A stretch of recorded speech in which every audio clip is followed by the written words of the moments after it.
افغان وزیر دفاع ملا یعقوب صاحب نے یہ بیان دیا ہے BBC کو کہ افغانستان سے تمام دہشت گرد گروہوں کا خاتمہ کر دیا گیا ہے، اور جو بھی پاکستان میں یہ دہشت گردی ہو رہی ہے یہ پاکستان کے اپنے سیکیورٹی اداروں کی ناکامی ہے۔ اس طرح کے بیانات جن میں وہ کلیئر کٹ انکار کر رہے ہیں، حالانکہ جب بھی پاکستان میں کوئی ایسا واقعہ ہوتا ہے، وہ BLA کا ہو، وہ TTP کا ہو، تو اس کے تانے بانے، اس کی جو ہینڈلرز ہوتے ہیں وہ افغانستان سے ہی ان کو کال کر رہے ہوتے ہیں۔ تو یہ پالیسی اصل میں ہے کیا، اور افغانستان اس حوالے سے کیا چاہتا ہے پاکستان سے؟ سب سے پہلی بات جو آپ نے پوچھی ہے کہ وہ انکار کرتے ہیں اس کا، تو بے شک وہ انکار کرتے ہیں جب بھی کسی رسمی کہیں موقع ہوتا ہے بات کرنے کا، لیکن جب بھی ان سے میٹنگیں ہوئی ہیں، علماء کرام کے وفود گئے ہیں، اور بڑی سطح پہ علماء کرام کے وفود گئے ہیں، پشاور سے، خرم ایجنسی سے، میران شاہ سے، کوئٹہ سے، اسلام آباد سے اور کراچی سے، تو اس میں سب کو پتہ ہے، کیونکہ جتنے بھی وہ لوگ یہاں پاکستان میں لڑ رہے ہیں ان کی جتنی بھی قیادت ہے، لیڈرشپ ہے، چاہے وہ مفتی نور ولی ہو، مولوی فقیر احمد صاحب ہوں، قاری شعیب ہوں، پیر عین الزمان صاحب ہوں،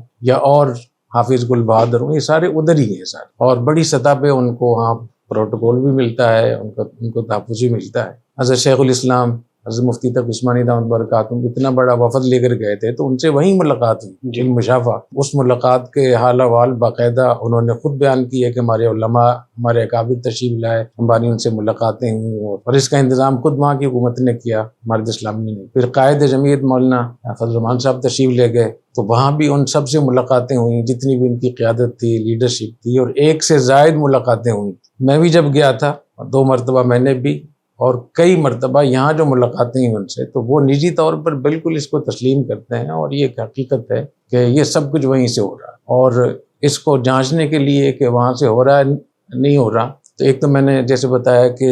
جو علماء کرام کے وفود گئے، قائد جمعیت گئے، شیخ الاسلام مولانا تقی عثمانی صاحب گئے، اور بہت سارے کوڑا کھٹک سے وفد گیا، تو ان سے پوچھا جا سکتا ہے کہ یہ لوگ وہاں ہیں یا نہیں۔ اسی طریقے سے جو یہاں سے بعض رسمی وفود گئے ہیں، ان سے ملاقاتیں ان کی وہاں کی حکومت نے کروائی ہیں، انہوں نے کہا ہے کہ ہم بیچ میں ملاقاتیں کرواتے ہیں، ہم بیچ میں معاہدہ کرواتے ہیں، تو اس لیے ان کا یہ کہنا ہے کہ وہ وہاں نہیں ہے یا وہاں سے کچھ نہیں ہو رہا۔ اسی طریقے سے ان 4 سالوں میں جتنی بھی میٹنگ ہوئی ہے افغانستان کے ساتھ نجی طور پہ، وہ GHQ میں ہوں، پشاور میں ہوں، کابل میں ہوں، جلال آباد میں ہوں، قندھار میں ہوں، بڑی سطح پہ، اس سب میں وہ مانتے ہیں اس بات کو کہ یہ لوگ یہاں رہتے ہیں اور یہاں یہیں سے حملے کر رہے ہیں، اور ہم ان کو سمجھائیں گے، یا ہمارے بس میں نہیں ہے، یا کہتے ہیں کہ یا اگر ہم نے ان کو چھیڑا تو یہ داعش سے مل جائیں گے، جی، یا بعض دفعہ وہ کہتے ہیں کہ افغانستان فتح ہونے سے پہلے ان سے ہمارا ایک ایگریمنٹ ہو گیا تھا امیر علی میں کہ ہم آپ کو سپورٹ کریں گے، جیسے آپ نے ہمیں سپورٹ کیا ہم آپ کو سپورٹ کریں گے۔ تو اس کے تو شواہد اتنے زیادہ ہیں کہ جتنے لوگ یہاں گرفتار ہوتے ہیں، جتنے لوگ مارے جاتے ہیں خوارج کے ساتھ، اس میں بہت بڑی تعداد افغانوں کی، جو لوگ گرفتار ہوتے ہیں وہ اس بات کو مانتے ہیں کہ وہاں کی حکومت، وہاں کی جو امارت اسلامیہ ہے، وہ ان کو ہر طرح کی سپورٹ کرتی ہے۔ اور اب افغانوں کی تعداد اتنی زیادہ بڑھ گئی ہے کہ اب ان کی تعداد جو پاکستانی ہیں ان کی تعداد کم ہے اور افغانوں کی تعداد زیادہ ہے۔ تو جو لوگ افغانستان کو جانتے ہیں، افغانستان میں طالبان کے سسٹم سے واقف ہیں، وہاں اتنا زبردست کنٹرول ہے طالبان کا کہ وہاں کوئی بھی مچھر بھی پر نہیں مار سکتا۔ تو اتنے بڑے پیمانے پر جو جنگ ہو رہی ہے تو یہ کیسے ہو رہی ہے، کسی کی عقل میں بات آ سکتی؟ پھر آپ نے دیکھا کہ 300 لوگ وہاں سے اکٹھے حملہ آور ہو رہے ہیں پاکستان، اور ابھی 60 لاشیں افغانوں کی انہوں نے واپس کی، اور جو خودکش حملہ آور ہے ان کتنی بڑی تعداد ہے ان کی، اس میں وہاں کے بعض جو وزراء ہیں، گورنر ہیں، ان کے اپنے بیٹے، ان کے اپنے رشتہ دار اس میں شامل ہیں، باقاعدہ ان کی جو فوجی وردی ہے، جو کارڈ ہے، وہ وہاں سے برآمد ہو رہا ہے۔ تو اتنے بڑے پیمانے پر جو چیزیں ہو رہی ہیں کیسے ہو سکتا ہے خود بخود ہو رہی ہیں؟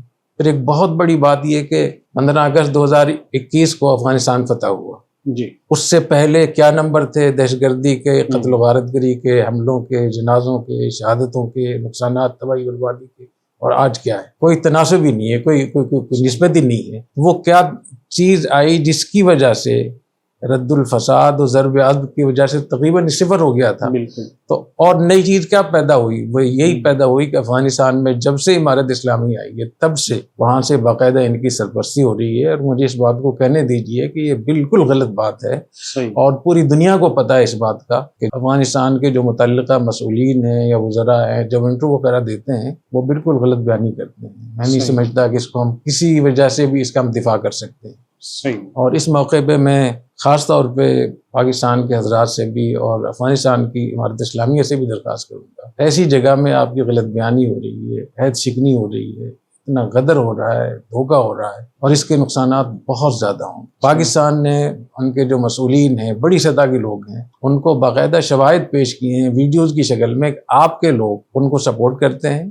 ان کے جتنے بھی معسکرات ہیں، ٹریننگ سینٹر ہیں، ان ٹریننگ سینٹروں کی جو حفاظت ہے وہ طالبان کرتے ہیں. ان کا جو کھانا پینا ہے، ان کا یاشا، ان کے اخراجات طالبان کی حکومت دے رہی ہے. ان کو گاڑیاں انہوں نے دی ہوئی ہیں، جتنی بھی لیڈرشپ ہے ان کو بنگلے دیے ہوئے ہیں انہوں نے، جو اسلحہ ان کے پاس ہے وہ اسلحہ ان کو وہ دیتے ہیں باقاعدہ. اور ان کو ترغیب دینے کے لیے مختلف مجالس میں، جس کی بعض ویڈیوز آئی بھی ہیں کہ امارت اسلامیہ کے بعض کمانڈر یا بعض ذمہ دار لوگ وہ TTP کے لوگوں کو بھی ترغیب دے رہے ہیں کہ تمہیں پاکستان میں جا کے جنگ کرنی ہے، اور افغانوں کو بھی ساتھ ترغیب دے رہے ہیں. جی باقاعدہ اس کی تقریریں میں موجود ہیں. تو اتنے بڑے پیمانے پر جب ایک چیز ہوگی، اور پھر جو بین الاقوامی سطح پہ جو رپورٹ کی گئی ہیں چیزیں، جو شواہد پیش کیے گئے ہیں، وہ ناقابل تردید ہیں. اس لیے میں سمجھتا ہوں کہ یہ کہنا کہ یہاں یہ لوگ موجود نہیں ہیں یا ان کو افغانستان سے سپورٹ نہیں مل رہی، اب اس کو کوئی نہیں مانے گا. اور اس کی وجہ سے دنیا میں بدنامی بہت زیادہ ہوگی کہ امارت اسلامیہ کے لوگ اور اتنی بڑی سطح کے لوگ جو اسلام کے نفاذ کے دعویٰ کرتے ہیں، جنہوں نے اتنی بڑا جہاد کیا ہے، اگر وہ بھی اتنے بڑی سطح پہ جھوٹ بولیں گے، غلط بیانی کریں گے اور لوگوں کو دھوکہ دیں گے، عہد شکنی کریں گے، تو میرے خیال میں پھر اسلام کا نام کون لے گا؟